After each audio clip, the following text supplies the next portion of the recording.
por la fuerza del amor de Dios, de su Santo Espíritu, lanzados a la comunión y a la misión. Es verdad, vamos siguiendo un hilo, siguiendo la pauta del Papa Francisco en el número 51 de Evangelii Gaudium, luego desarrollado en el Instrumentum Laboris del Sínodo y renombrado en el documento final del último sínodo, desde el relato de la aparición de Jesús a los discípulos de Emaús. Hemos hablado de reconocer, interpretar y elegir. Movidos por el Espíritu Santo, queremos también hacer este camino que va de Emaús a Jerusalén. De nuevo se pusieron en camino, porque estos de Emaús hicieron el mismo recorrido 3 veces. Fueron primero, suponemos, de Emaús a Jerusalén, llenos del entusiasmo de su propio corazón, de las búsquedas o inquietudes de unos jóvenes que tenían un deseo de vivir una vida distinta, nueva, de renovarse y renovar desde su propia condición de judíos. Luego vuelven a hacer el camino de Jerusalén a Emaús, que es un camino de desencanto, de desilusión, pensando seguramente cuando lleguemos a nuestro pueblo nos van a decir los de siempre, ya os lo dijimos, ¿por qué os fuisteis con aquel? ¿Qué pensabais? ¿Que podíais cambiar las cosas? Y se encontraron con aquel peregrino que les ayudó a interpretar todo lo que había ocurrido. Sintieron que su corazón se enardecía. Al sentarse a la mesa le reconocieron al partir el pan y volvieron a hacer el recorrido. Volvieron de nuevo de Emaús a Jerusalén, ahora con otro tipo de entusiasmo.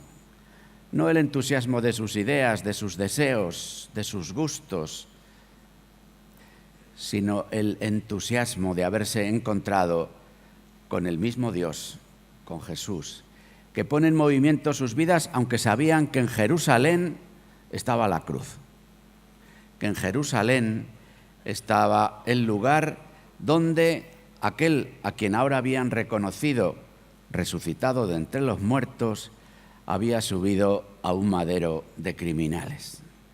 Pero sin embargo quieren hacer este camino, porque la caridad verdaderamente es fuente de vida nueva. Y desde ahí queremos nosotros también, yo quiero esta mañana poderles ofrecer unas pistas, no propiamente un programa de acción porque no soy quien, pero sí en este camino en el que los de Emaús se sitúan y el que nosotros también queremos caminar, sabiendo que somos peregrinos en una Jerusalén mesiánica y que caminamos hacia la Jerusalén celestial. En esta Jerusalén mesiánica queremos caminar juntos, sinodalidad, decimos ahora tantas veces en la vida de la Iglesia, queremos hacerlo en comunión y al mismo tiempo que peregrinamos, queremos hacer un anuncio, queremos proponer lo que para nosotros está siendo fuente de gracia, de vida, de comunión, de alegría y de esperanza.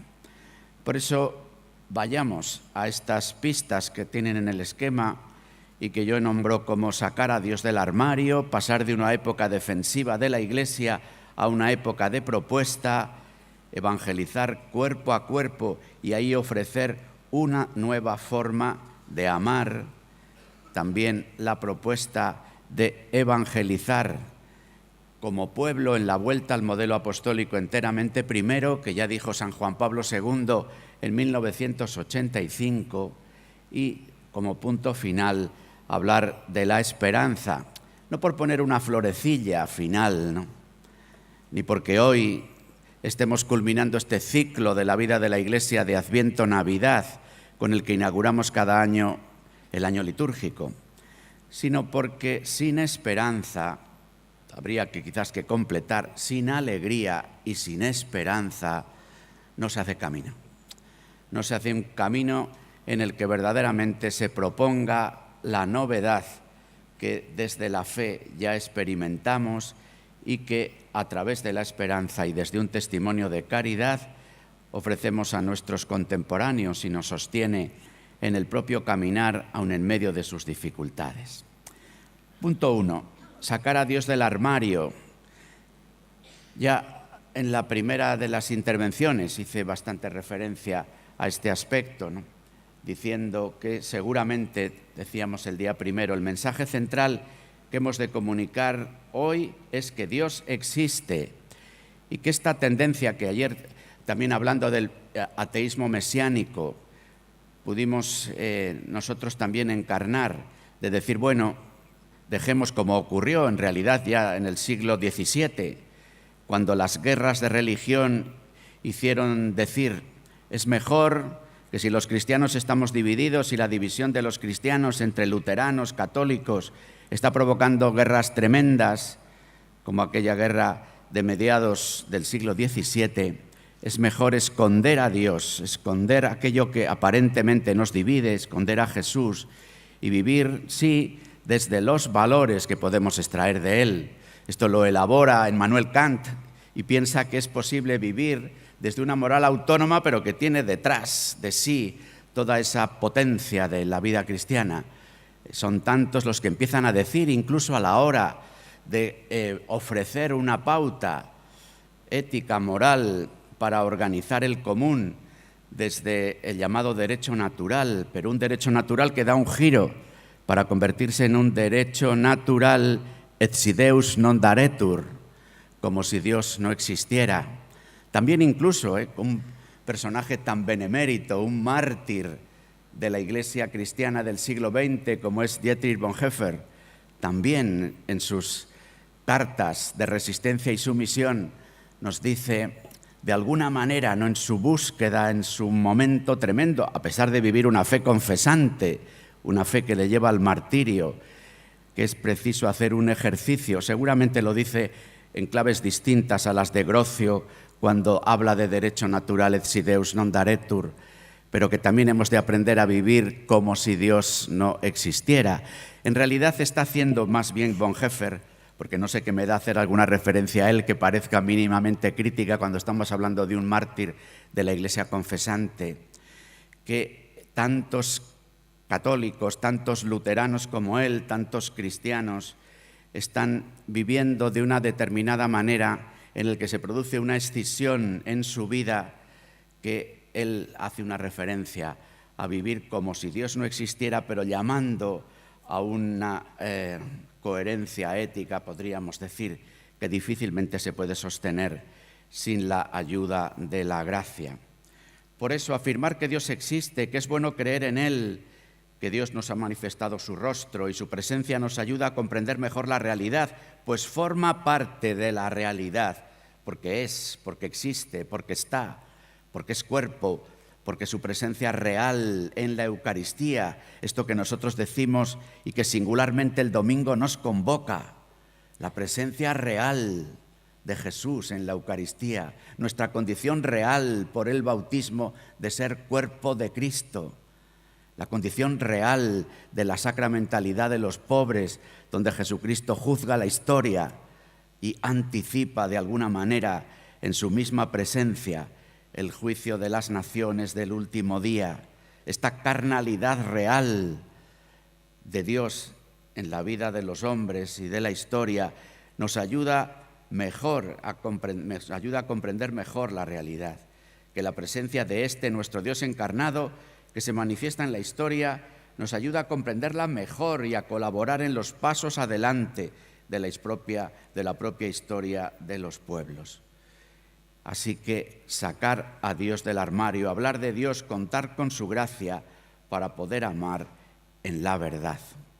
Desde ahí, una vez que el Señor está presente, tiene esa fuerza de comunicación, porque nuestro Dios, que es un Dios amor, es un Dios comunión, comunicación permanente desde el principio, es un Dios eterno en su vida y comunicador de la vida, generador de la vida, impulsor de un movimiento que primero es de creación, que se hace luego un movimiento redentor y que es un movimiento recapitulador de todas las cosas en quien es cabeza de su cuerpo, la Iglesia, y del universo. Por eso, porque Dios está en medio, se produce este movimiento de salida de nosotros mismos. Cantamos su gloria y rompemos el globo de la vanagloria, rompemos nuestro aislamiento y acontece la comunión, una comunión en salida, una comunión que comunica, una comunión misionera. Por eso, amigos, estamos llamados a pasar de una época defensiva de la Iglesia a una época de propuesta, que tiene también que ver con lo que comentábamos ayer en la tarde y que el propio Papa Francisco, ya desde un texto que yo leía yo en la mañana, nos está proponiendo: el anuncio de lo esencial, del querigma, el no entretenernos en las cuestiones de las que discutimos, que se derivan de las encarnaciones culturales, históricas, políticas, del propio Evangelio y de las resistencias que el propio Dios y el Evangelio provocan en tantos de nuestros contemporáneos, en realidad como la resistencia que en el enemigo, en el príncipe de la tiniebla y de la mentira, suscita también desde la primera hora. Estamos llamados a ofrecer, como se suele decir ahora, también sin complejos, sin miedo y al mismo tiempo de una manera humilde, el Evangelio, el Señor, Dios. La secularización pone punto final, bueno, quizás sea mucho decir, a conflictos relativamente superfluos en las que tantas veces nos hemos debatido y dividido en el interior propio de la Iglesia. Estos debates que por otra parte han ocurrido en el posconcilio, pero que son antiguos porque aparecen y reaparecen en la vida de la Iglesia y que nosotros hemos dado en llamar en este último tiempo entre progres y carcas, entre los de la adoración del Santísimo y los de las causas de la justicia, nos hacen tanto daño y por otra parte son tan reduccionistas, nos envuelven en falsos dilemas, en debates superfluos. Por eso nos urge este momento a poner más el acento sobre lo esencial, al tomar conciencia de encontrarnos con un tipo humano que ya no es heredero de la cristiandad, un hombre, una mujer, un chaval, una chavala, que ya no conoce el cristianismo, casi ni de oídas. Es necesario liberarnos de la idea enormemente falsa de que la fe ya no tiene nada que decir a los hombres de hoy, porque contradice el concepto humanista que tantos contemporáneos tienen de la razón y de la libertad. Más aún, parece al contrario, que cada vez más de nuestros contemporáneos pueden encontrar en la Iglesia y en su anuncio unos verdaderos aliados, unos cómplices en la defensa de lo humano, en la defensa de la dignidad, en el poner al hombre en el centro ante las nuevas amenazas o las nuevas propuestas, que nosotros somos un grupo de personas, aliados de la razón, amigos de la libertad, y que precisamente el emotivismo dominante, la sospecha del libre albedrío, la problematicidad de la vía organizada en común en el mundo global con las posibilidades de las nuevas tecnologías que establecen la posibilidad de introyectar en el corazón el control, de tal manera que ya no sea necesario en el nuevo estado totalitario emergente ofrecer controles exteriores que todavía tantos hermanos nuestros de lo que solemos llamar el sur del planeta sí que viven en guerras, en dictaduras sangrantes. Somos amigos de la razón. Somos no solo defensores, sino aquellos que experimentamos la libre libertad, porque creemos en el Redentor, en el Liberador, en el Salvador. No tenemos miedo a la libertad, no tenemos miedo a la razón y queremos humildemente, eso sí, esta es la novedad del tiempo, es que vamos poco a poco aprendiendo, aunque es evidente que no lo hemos aprendido del todo, que no es el poder el mejor aliado de la gracia, que no es el poder el mejor aliado para anunciar el Evangelio, sino que queremos humildemente, sostenidos en la fuerza de su gracia, poder ofrecer como una propuesta razonable y razonada como una propuesta que al mismo tiempo nos desborda, que va más allá de las posibilidades de la misma razón, un camino en el que la libertad no sospeche del amor, en el que el amor sea percibido como el desciframiento último, pleno de la libertad, como una experiencia de alegría que nace precisamente de haber descifrado la libertad como amor que se entrega, como amor sacrificado. Así estamos llamados, siguiente punto, punto tercero, a una pastoral cuerpo a cuerpo, también lo hemos venido diciendo. Puesto que la comunicación en la Iglesia y de la Iglesia precisa un sujeto personal y comunitario, precisamos para anunciar el Evangelio una comunicación cuerpo a cuerpo que sea acompañada por la realidad de un pueblo visible. No construyamos ahora de nuevo un falso dilema entre lo que puede ser que hoy subrayamos tanto el acompañamiento personal, la pastoral cuerpo a cuerpo, la escucha de cada uno, el mirar a cada rostro, el ir más allá de las afirmaciones de los colectivos. Digo, que no sea esto un decir, no tienen importancia las comunidades, no tienen importancia los equipos, no tienen importancia los grupos, no tiene importancia el pueblo. Al contrario, precisamente por nuestra antropología personalista, relacional, trinitaria, que afirma uno y tres, es precisa una evangelización cuerpo a cuerpo, sí, que sea además acompañada por la realidad de un pueblo visible. Es preciso un pueblo que dé testimonio de la presencia del amor de Dios, que le convoca, que le congrega y que le envía, pero un pueblo que muestra los rostros de sus miembros y un pueblo que acoge a cada uno en su rostro, en su herida, en su presencia. Cuerpo a cuerpo, con lo que expresa de escucha, diálogo y cercanía, para tratar de descubrir las posibilidades de encuentro que la otra persona, quizás embebida del adversario, del enemigo, manifiesta en su búsqueda y que abre la oportunidad de ofrecer aquello que es nuestro tesoro escondido.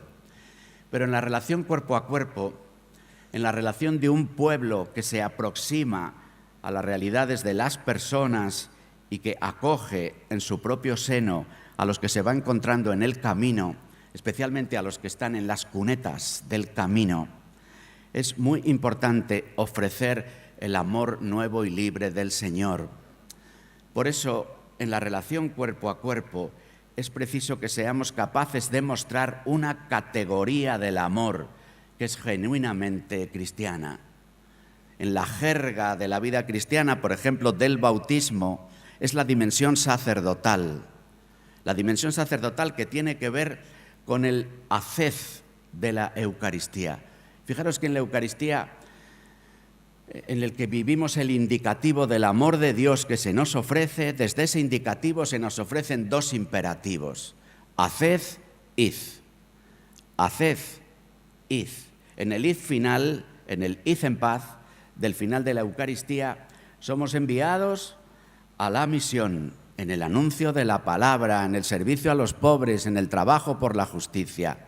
Pero el haced no se refiere tanto a una actividad, sino se refiere a la característica, al color, a la manera, al estilo en el que hemos de realizar nuestro id, nuestras tareas, nuestra misión, nuestros ministerios, nuestra vida militante en medio del mundo.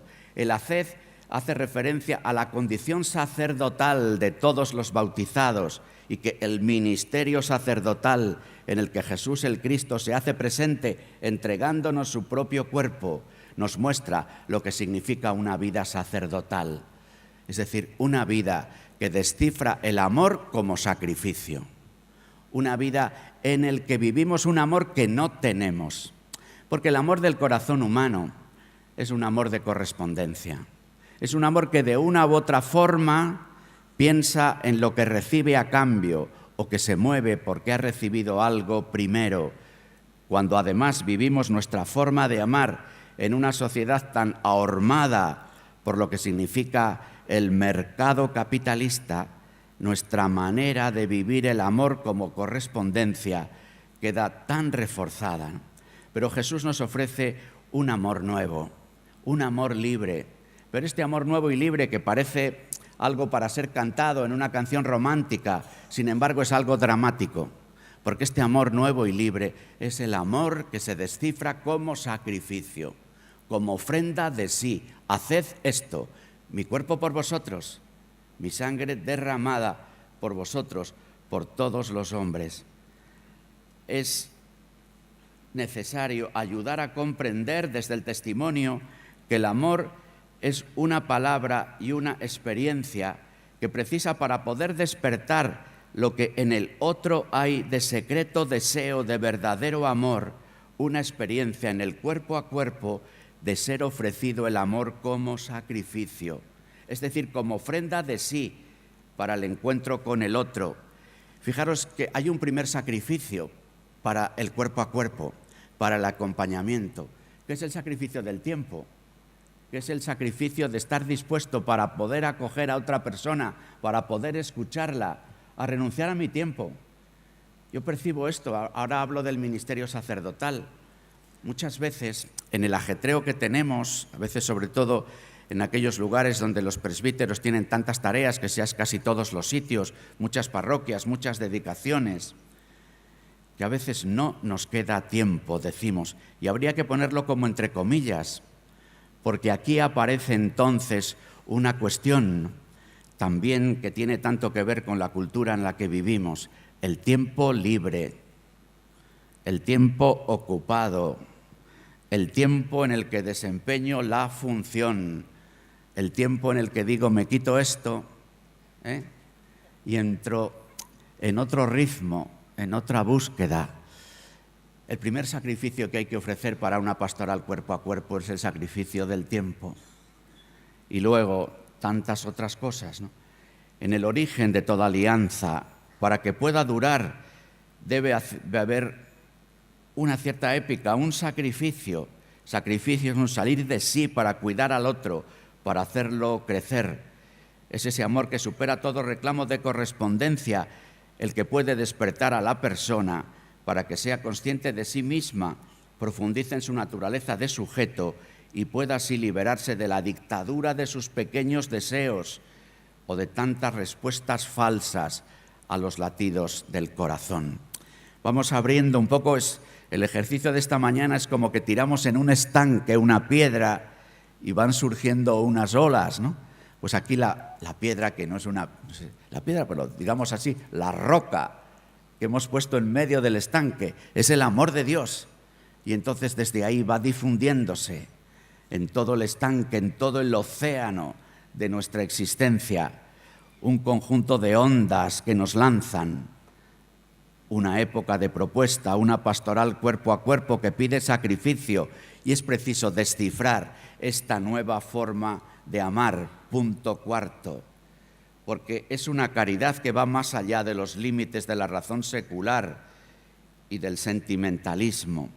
Es una propuesta, una forma de amar a la que se refiere el Papa Francisco en Gaudete et Exsultate, la carta sobre la santidad, en la que nos propone vivir a contracorriente, desde las bienaventuranzas, desde el juicio de las naciones, una forma de amar que de manera iconográfica, podríamos decir, se nos manifiesta y propone, por ejemplo, en Jesús, cuando aparece como el buen samaritano, quien ama al prójimo que se encuentra en el camino, que se hace cargo de él, que le cuida, que no da un rodeo, sino que acoge a quien está, pero que incluso más allá del buen samaritano que ama al prójimo, al próximo que está en el camino de nuestra vida, esta nueva forma de amar es también la forma de amar del buen pastor, que no solo se preocupa del que se encuentra por el camino, sino que sale y busca la oveja perdida, sino que da la vida. Y así, esta nueva forma de amar, el Señor la expresa en su mandamiento nuevo, que os améis unos a otros como yo os he amado. Esta nueva forma de amar que hace que sea posible que germine la novedad en una espiritualidad de encarnación y apostólica para amar con los sentimientos de aquel a quien se le conmovían las entrañas al vernos como ovejas sin pastor. Seamos amigos testigos públicos de la validez del Evangelio en la unidad de la Iglesia para todos los hombres, testigos públicos de la validez del Evangelio en la comunión de la Iglesia para todos los hombres. Esta novedad a grandes rasgos, que es encarnar la acción del Espíritu en nosotros, nos propone una espiritualidad, una vida según el Espíritu. Recordad aquí los textos de Pablo, tanto en la carta a los Romanos en el capítulo 8, como en la carta a los Gálatas en el capítulo 5, en el que hace esa contraposición entre vivir según el Espíritu y vivir según la carne, entre vivir según los dinamismos del propio corazón, o vivir este amor que hemos de recibirle, porque es un amor loco, es un amor desmedido, es un amor que no habíamos conocido. Por eso incluso la primera generación cristiana tiene que buscar una palabra para poder hablar de este amor, porque no les vale decir eros, no les vale decir filía, no les vale decir estorgué. Tienen que encontrar una palabra, agape, caridad, gracia, charis, banquete, en el que el Señor en la cena anticipa el amor manifestado en la cruz. Y así el Espíritu que hoy, día del bautismo, viene sobre Jesús, es el mismo Espíritu que viene sobre nosotros en los sacramentos de la iniciación cristiana. Es el mismo Espíritu que recibimos el día de nuestro bautismo. Es el mismo Espíritu con el que hemos sido crismados en la confirmación. Y este Espíritu nos da la energía para vivir una vida nueva y eterna y para hacer en el amor que se entrega en sacrificio, para renovar la existencia, para convocar, congregar y acompañar en el camino a nuestros propios hermanos los hombres. Claro que para poder vivir según el Espíritu en la carne, para poder vivir según el Espíritu, es preciso purificar el corazón, porque nuestro deseo, el deseo del corazón, que es una energía que el Señor ha puesto precisamente para que salgamos de nosotros, para que vayamos a Él y yendo hacia Él, vayamos en el camino hacia los hermanos, sabemos bien de la ambigüedad del deseo, que se cierra sobre sí y que se le da como la vuelta al calcetín del corazón, y siendo el deseo algo para salir, es vivido como algo para atrapar. El deseo se hace apropiación, y para defender lo apropiado, el deseo se hace mentira. Por eso es preciso purificar el deseo de la apropiación y de la mentira, cosa que no podríamos hacer por nuestras solas fuerzas, sino que precisamos desplegar el bautismo, vivir nuestra vida como vida bautismal, como compromiso bautismal, que va más allá del compromiso temporal, por hablar algo que es tan genuino de la vocación de los laicos, y que en las búsquedas que sobre todo en el siglo XX la Iglesia ha tenido a la hora de cómo expresar lo que significa ser Iglesia en el mundo, hemos hablado de estas categorías, pero en realidad todo nace del bautismo, una gracia que ha de ser encarnada. Por eso la espiritualidad cristiana, que como su propio nombre indica, dice del Espíritu Santo, siendo vida según el Espíritu, es vida según el Espíritu en la carne. No según la carne, pero sí en la carne. Por eso espiritualidad de encarnación. Esta encarnación presentada como lo hace el Concilio Vaticano II en un texto espléndido, bellísimo, seguramente de los textos nucleares del Concilio, Gaudium et Spes número 22. Jesucristo trabajó con manos de hombre, pensó con inteligencia de hombre, obró con voluntad de hombre, amó con corazón de hombre. Las manos que trabajan, la inteligencia que piensa, la voluntad que obra, el corazón que ama, son lugares concretos de la revelación encarnada de Dios y de la realización plena del ser humano. En este sentido, el ejercicio de la caridad para ser real, encarnada y seguir el camino de Jesús ha de pasar por las manos que trabajan, por la inteligencia que piensa, por la libertad que libremente obra, por el corazón que siente y ama. Trabajó con manos de hombre. El servicio del amor tiene que pasar por las manos que trabajan y sanan y que recrean la creación dañada y caída, manos que finalmente se entregan para dar la vida. Todo ejercicio de la caridad que no pase por las manos trabajadoras, recreadoras, entregadas, es ideología. Amó con corazón de hombre. Un amor, el de Jesús, que está compuesto de deseo, de reciprocidad y de entrega, porque el corazón de Jesús, ahora que celebramos el centenario de la consagración de España al corazón de Cristo, tiene una pasión, un único deseo, la llegada del reino de Dios, al cual consagra su entera persona. El amor es pasión y deseo, pero no como sentimiento, sino como dedicación entera de la vida a una realidad que es más grande que la propia persona. En este sentido, el Padre Nuestro, amigos, somos el pueblo del Padre Nuestro. Nos reunimos el domingo para rezar juntos el Padre Nuestro, que lo hacemos además después de que Jesucristo, presente entre nosotros, ha ofrecido su vida en la cruz, y somos contemporáneos por la Eucaristía, único sacrificio del único sacerdote. Después de haber dicho amén a esa presencia real del Señor en medio nuestro, nos atrevemos a decir: venga tu reino.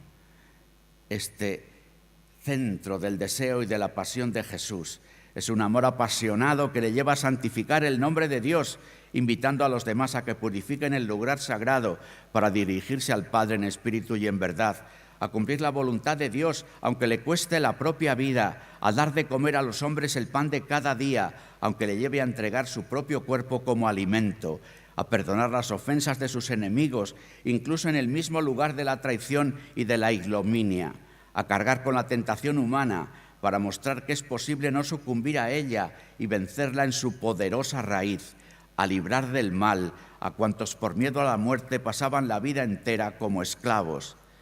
El amor de Jesús crea fraternidad y amistad. No hay amor más grande que dar la vida por los amigos, una pasión, una comunidad, una vida entregada. Esta es la forma concreta como Jesús vivió el amor desde su corazón humano, a través del cual nos entregó el amor divino. La forma como nos pide a nosotros que amemos desde nuestro propio corazón, con deseo verdadero: venga tu reino, creando amistad fraterna, Padre nuestro, y entregando nuestra propia vida: hágase tu voluntad. Así, amigos, es posible vivir la vida en Cristo. Ya no soy yo quien vive, que es Cristo quien vive en mí. Pero claro, para eso hace falta un ejercicio de crecimiento hacia abajo. Filipenses 2, 6, 11. Una invitación a la que la Iglesia se suma cuando comienza el domingo, cada sábado en la tarde, en el que proclama en vísperas, semana a semana, 52 veces al año, este cántico maravilloso, en el que se presenta el camino de bajada de Jesús y las virtudes de Cristo. Las virtudes de Cristo que no podríamos vivir por nosotros, sino que vivimos gracias al bautismo. Las virtudes de Cristo: la humildad, la pobreza y el sacrificio, que suponen un crecimiento hacia abajo y que dan la vuelta al corazón de deseo herido por el pecado, porque la soberbia pide de nosotros un camino de bajada hacia la humildad que seguramente no es posible hacer sin alguna humillación. Porque la codicia pide de nosotros un camino de bajada, un camino de pobreza que seguramente no es posible hacer sin algún despojo. Porque el afán de pasarlo bien, de placer que en el corazón humano existe, pide de nosotros un camino de bajada, un camino de sacrificio que posiblemente no podamos realizar sin algún golpe recibido en la vida. La vida en Cristo. Ya no soy yo quien vive, es Cristo quien vive en mí y me hace vivir desde la fe, la esperanza y caridad sus mismas virtudes, su mismo camino de bajada, su misma humildad, pobreza y sacrificio. Desde ahí, amigos, en todas estas jornadas, de una u otra forma, con vuestro propio plan de pastoral, como la carta pastoral que escribió don Braulio a principio de curso, estamos hablando de esta forma nueva de amar, que es la caridad. Espiritualidad cristiana, espiritualidad de encarnación, espiritualidad apostólica, espiritualidad de la caridad, que tiene un marco de referencia que fácilmente podemos reconocer desde lo hablado estos días, el marco de referencia permanente para nuestro discernimiento, el marco de referencia para la sinodalidad, el marco de referencia para la acción misionera. Un marco tiene 4 lados. ¿Cuáles son los 4 lados de nuestro marco? La fuente de la caridad es la vida trinitaria. Dios es amor. El rostro donde el amor de Dios se hace carne es Jesucristo. La Iglesia, en su tarea de anuncio, celebración y servicio a la caridad, es el camino que nos inicia en el amor que nos entrega el Señor en el aliento del Espíritu Santo. Fuente, rostro, camino. La recreación del mundo desde los pobres es el horizonte escatológico donde el amor alcanza su plenitud. Hemos de vivir la caridad en esta unidad de perspectivas y este ha de ser el marco de referencia permanente de nuestro discernimiento. Fuente, rostro, camino y horizonte. Trinidad, Cristo, Iglesia, pobres. Así, es preciso hacer visible el amor de Cristo que la comunidad cristiana ha de expresar. Amar con su mismo amor es el testamento y programa de vida para la comunidad de los discípulos. Amar es tomar la iniciativa del pastor mesiánico que sale en busca de la oveja perdida. Amar es afirmar al otro por encima de uno mismo, porque cuando una persona o comunidad se afirma amando, deja de amar. Esto nos pasa tantas veces. Por eso tenemos tantos problemas, tantos conflictos, porque amando nos afirmamos, porque reclamamos reconocimiento, porque de alguna manera buscamos la vanagloria. Quien bebe de la fuente que es Cristo desarrolla sus mismos sentimientos, vive sus mismas virtudes a las que nos hemos referido. Amar es darse en una donación, en sacrificio. Amar es vivir bajo el impulso de la comunión y de la verdad. El amor de Cristo nos apremia, pero ¿quién nos enseña a vivir la caridad de Cristo? ¿Cómo aprender esta caridad en nuestra vida concreta? Solo lo enumero porque son propuestas habituales en la vida de la Iglesia, que hemos de vivir en fidelidad en la novedad del tiempo. El Espíritu Santo, Padre de los pobres, es el Maestro indiscutible que nos introduce en la comunión del Padre y del Hijo y derrama sobre nosotros el amor, ese don que nos hace vivir como don y que nos permite, como diría San Juan Pablo II, ensayar una nueva imaginación de la caridad. ¿Quién nos enseña a vivir la caridad de Cristo? El Espíritu Santo, las Escrituras, los sacramentos. La iniciación cristiana nos incorpora a la vida de Cristo y la Eucaristía dominical, la Eucaristía cotidiana, es fuente de asombro y alimento permanente del amor manifestado en Cristo Jesús, Señor nuestro. La vida de los santos descentrados de sí mismos, que viven para los demás el don de la propia vida. La comunidad de los discípulos, la Iglesia, que también, volviendo a citar a Juan Pablo II, en Novo Milenio Ineunte, en el número 43, que hace de la Iglesia la casa y la escuela de la comunión. ¿Quién nos enseña a vivir la caridad de Cristo? Los pobres y sencillos son también nuestros maestros, que se convierten en mensajeros de la voz y de la presencia de Dios. También los pastores, según el corazón de Jesús, porque nuestra principal misión es iniciar a los hombres al encuentro del acontecimiento de la caridad, tal y como se ha manifestado en Cristo. Toda la comunidad ha de ser iniciada en este amor tan nuevo, tan libre, tan asombroso. ¿Cómo aprender a amar así, amigos? La oración en el marco de la alianza, es decir, que no se limita a pedir para sí mismo, sino que arranca de la historia del amor de Dios a su pueblo. La educación de la mirada y del oído, porque los falsos dioses ni ven ni oyen, tampoco los ricos ven los rostros que les salen a su encuentro. Dios ve y oye los gritos del forastero, del huérfano y de la viuda. Jesús mira, oye, baja, interviene, no pasa de largo delante de la miseria humana. Ve y oye con las entrañas. Lo decía Benedicto XVI en Caritas in Veritate. La caridad es un amor que ve, una educación de la mirada y del oído. El principio educativo de la comunión, una vez más, la referencia a la comunidad de los discípulos. Decía Juan de Ávila que para una manera de expresar y de aprender a amar como amaba Jesús es hacerse del bando de los pobres. La cercanía y atención de los pobres es indispensable, pero no basta. Es preciso ir más lejos, en expresión de San Juan de Ávila, hacerse del bando de los pobres. Los pobres a los ojos de los santos son más importantes.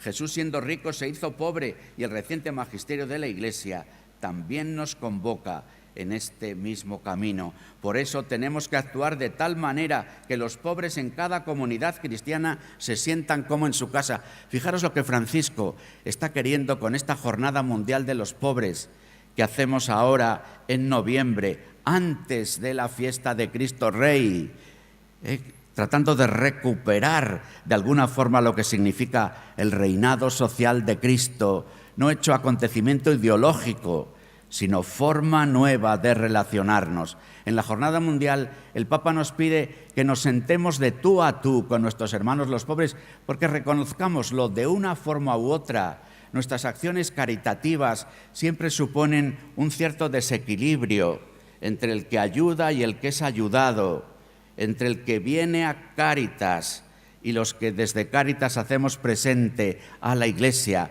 que ayuda pero que pide rellenar una ficha, que pide el seguimiento de un protocolo, que de alguna forma negocia la propia ayuda, porque seguramente tenga que ser así, pero de alguna forma también se nos está pidiendo una novedad que rompa el desequilibrio y que nos suponga ponernos en otra dimensión. Así, el propio Papa en Evangelii Gaudium, hablando de la evangelización, de la salida misionera y de la dimensión social del querigma, casi en el corazón mismo, en el centro de Evangelii Gaudium, cuando habla de los pobres, dice que no habría mayor desprecio para los pobres que no ofrecerles al Señor, que esta sea la principal donación que hagamos, haciendo verdad lo que Pedro, el apóstol, ya hizo en el primer momento: no tengo oro ni plata,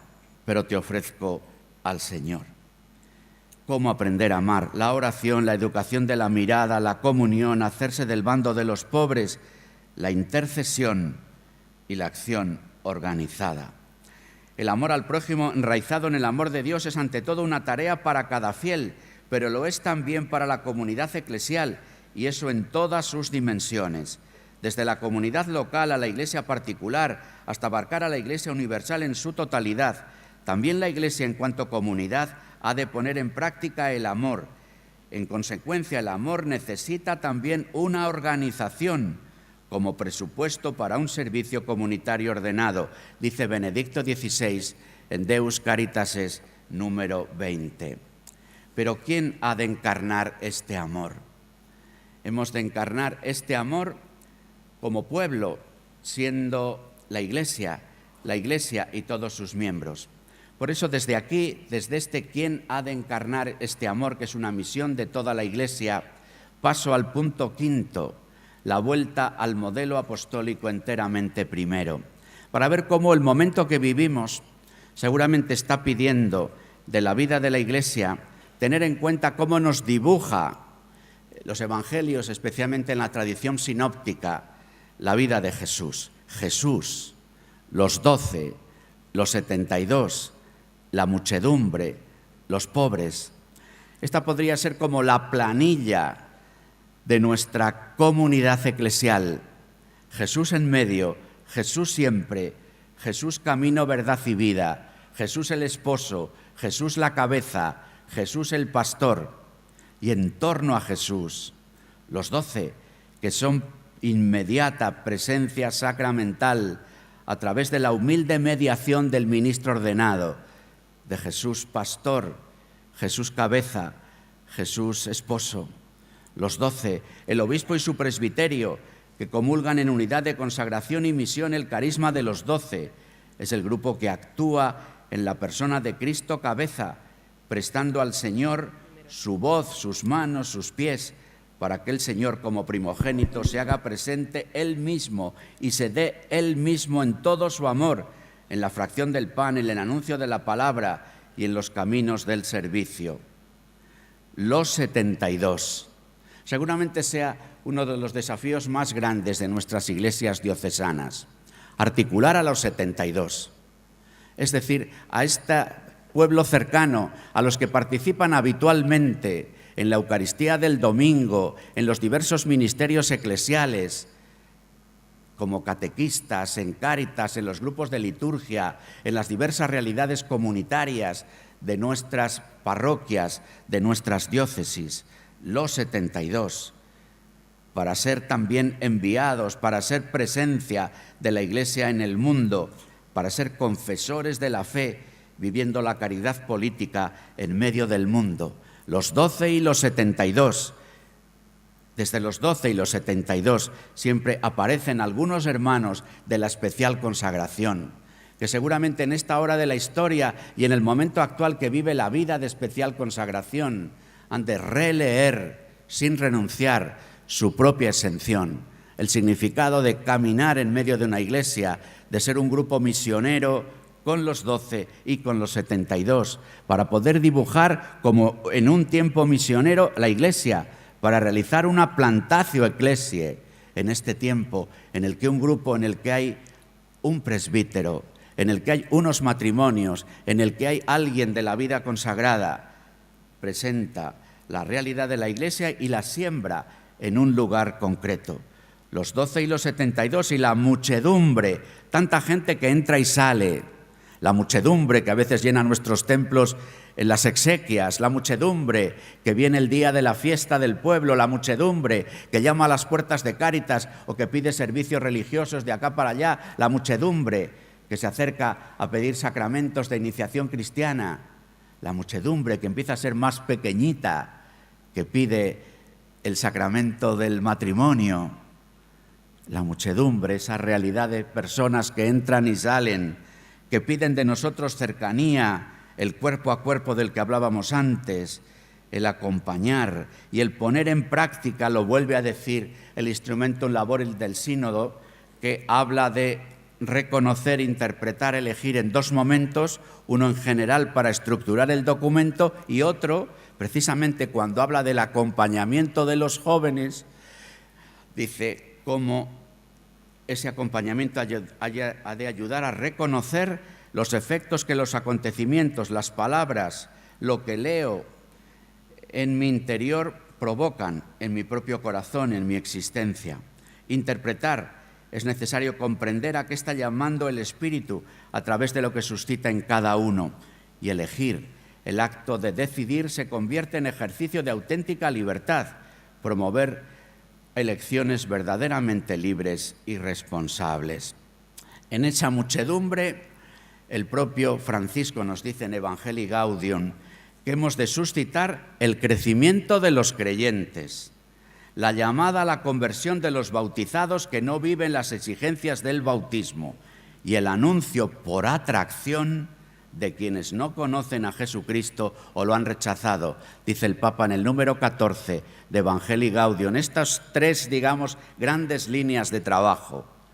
Crecimiento de los creyentes, esto enlazaría bastante con lo de los 72, pero hay hermanos nuestros que participan de la muchedumbre y que no se sienten de los 72, que no se sienten de la Iglesia partícipes de la misión de la Iglesia, partícipes activos, lo cual no significa tener determinadas tareas funcionales o ministeriales, porque se es partícipe de la misión de la Iglesia tantísimas veces en la presencia humilde, en la familia, en el lugar de trabajo, en el testimonio cotidiano de la vida evangélica, del amor sacrificado, del amor que se entrega. Yo que hice referencia ayer a mi madre y a la evangelización de las madres, quizás no tengamos mejor ejemplo de lo que significa el amor como sacrificio de nuestras madres de familias numerosas, de nuestras madres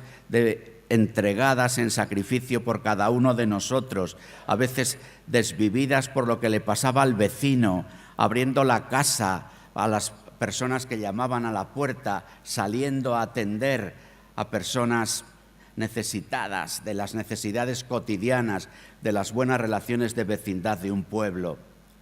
Crecimiento de los creyentes, llamada a la conversión de los bautizados que no viven las exigencias del bautismo, y anuncio por atracción de quienes no conocen a Jesucristo o lo han rechazado.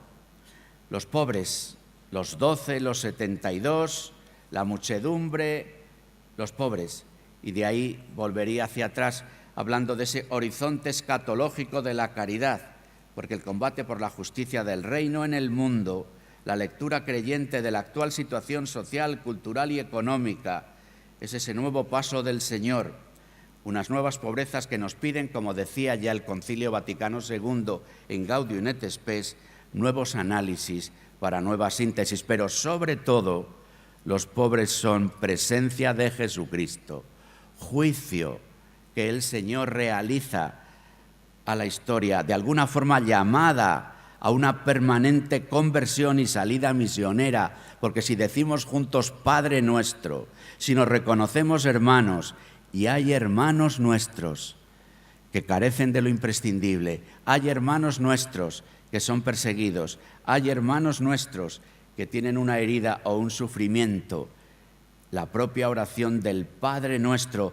y la presencia de rostros donde la fraternidad se quiebra es una permanente llamada. Termino con también esta propuesta llamada don de la esperanza. Somos un pueblo peregrino hacia la tierra de la promesa y de la vida. Esperamos la segunda venida del Señor y nuestra vida viene marcada por Adviento. Adviento no solo es la primera parte del año litúrgico, es la manera de vivir el año litúrgico, es la manera de ser peregrinos en el tiempo, es recordarnos de manera permanente que caminamos hacia el cielo, que somos peregrinos hacia la tierra donde se cumplen las promesas, que sabemos que hemos sido llamados a la vida para la vida eterna, que queremos ir al cielo, que esperamos el encuentro con la segunda venida del Señor, que queremos contemplar su rostro y cantar eternamente su gloria. Esta tensión entre el tiempo en el que hacemos historia y la plenitud del último día debería transformar nuestra vida. Os leo un texto de Lorenzo Trujillo, este presbítero de Ciudad Real. La baja intensidad de la espera empuja al acomodamiento en el mundo, a la instalación. El cristiano olvida progresivamente que es un hombre venido del futuro, que ha nacido de nuevo por el agua y el Espíritu. Olvida su forastería de este mundo y su pertenencia al reino. Ha olvidado ese futuro y entre tinieblas lo quiere reconstruir, desarrollando el presente intramundano. La crisis actual es efecto del fracaso de ese sueño. Es una situación difícil, pero el verdadero cristiano la tendrá que vivir con la esperanza, que no es fanatismo ni ideologización, de que en alguna crisis terminará la historia de peregrinación por el desierto y aparecerá con todo su esplendor el triunfo del crucificado. Y debe ser consciente de que cada gran crisis histórica puede ser ocasión para adelantar o retrasar la venida del Señor. El día y la hora dependen de la voluntad del Padre, pero éste contempla con respeto la libertad del ser humano, su apertura al encuentro, su deseo interior. Se resiste a finalizar la historia sin que ese final sea esperado y deseado. No quiere violentar la libertad humana, no desea destruir sino recrear. Cada crisis es una llamada a evangelizar con nueva entrega, como si fuera la última llamada. la última proclamación, y alguna lo será. El cardenal Ratzinger dijo justamente unas semanas antes de ser llamado a la sede de Pedro en una conferencia que dio en Subiaco: la situación actual del mundo no nos hace pensar quizás que podría tener razón de nuevo la propuesta de Dios. Lo digo con otras palabras: el intento llevado hasta el extremo de plasmar las cosas humanas, menospreciando completamente a Dios, nos lleva cada vez más a los límites del abismo, al encerramiento total del hombre. Deberíamos entonces dar la vuelta al axioma de los ilustrados y decir: incluso quien no logra encontrar el camino de la aceptación de Dios, debería de todas formas buscar vivir y dirigir su vida velutisideus daretur, como si Dios existiese. Es el consejo que daba Pascal a sus amigos no creyentes. Es el consejo que quisiéramos dar hoy a nuestros amigos que no creen. De este modo, nadie queda limitado en su libertad y nuestra vida encuentra un sostén y un criterio del que tiene necesidad urgente. Lo que más necesitamos en este momento de la historia, dice Ratzinger, Benedicto XVI, en esa misma charla, son hombres que a través de una fe iluminada y vivida hagan que Dios sea creíble en este mundo. El testimonio negativo de cristianos que hablaban de Dios y vivían contra Él ha oscurecido la imagen de Dios y ha abierto la puerta a la incredulidad. Necesitamos hombres que tengan la mirada fija en Dios, aprendiendo ahí la verdadera humanidad. Necesitamos hombres cuyo intelecto sea iluminado por la luz de Dios y a quienes Dios abra el corazón, de manera que su intelecto pueda hablar al intelecto de los demás y su corazón pueda abrir el corazón de los demás. Solo a través de hombres que hayan sido tocados por Dios, Dios puede volver a entrar entre los hombres. Necesitamos hombres como Benito de Nursia, quien en un tiempo de disipación y decadencia penetró en la soledad más profunda, logrando, después de todas las purificaciones que tuvo que sufrir, alzarse hasta la luz, regresar y fundar Montecassino, la ciudad sobre el monte que con tantas ruinas reunió las fuerzas de las que se formó un mundo nuevo. Veni lumen cordium.